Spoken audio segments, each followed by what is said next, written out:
did. He scored against the good rivals Arsenal. It was a wonderful goal too. Martin, I have to tell you that.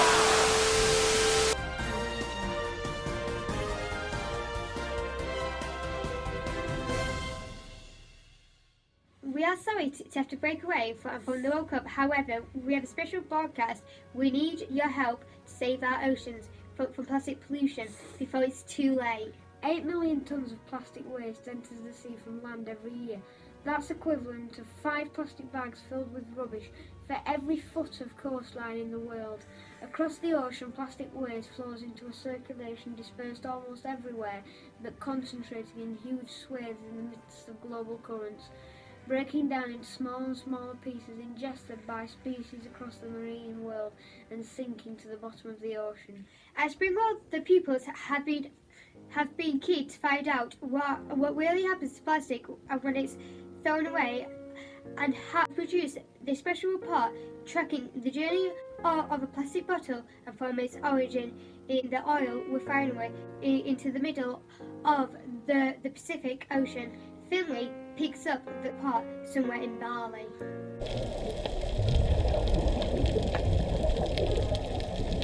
Thank you, Olivia. I am currently swimming off the shores of Bali, and as you can see, I am surrounded by all these unsightly plastic waste. Plastic pollution doesn't just hurt marine species, it affects us too. When animals eat these plastic pieces, the dangerous toxins are absorbed into their body and passed up the food chain. We have to act now before it's too late. But what I want to know is, how did all the plastic waste get here?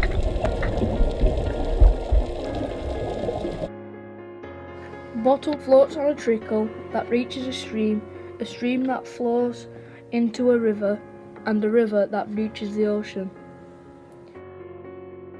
After months lost at sea, he is slowly drawn into a massive vortex where waste accumulates, a place known as the Great Pacific Garbage Patch. Here, the ocean's currents have trapped millions of pieces of plastic debris. This is one of the 5 plastic-filled gyres in the world's sea. This is where the pollutant turn the water into a cloudy plastic soup. Some animals, like seabirds, get entangled in the mess. Plastic makes them feel full when they're not, so they starve to death and pass the toxins from the plastic up the food chain. For example, it's eaten by a lanternfish, then the lanternfish are eaten by squid, then the squid are eaten by tuna, and then the tuna are eaten by us. And most plastics don't biodegrade, which means they're destined to break down into smaller and smaller pieces called microplastics, which might rotate in the sea eternally.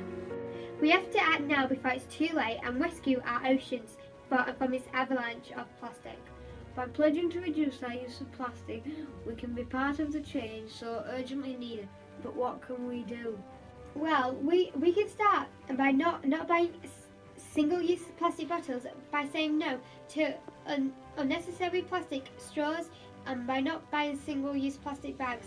Finally, we can ensure that our plastic bottles are recycled and not simply discarded. With enough people, we can beat this. The scale of the crisis means we need the help of every single person who cares about this problem. Countless species are threatened, and as we have learned, it is also avoidable. Thank you for listening.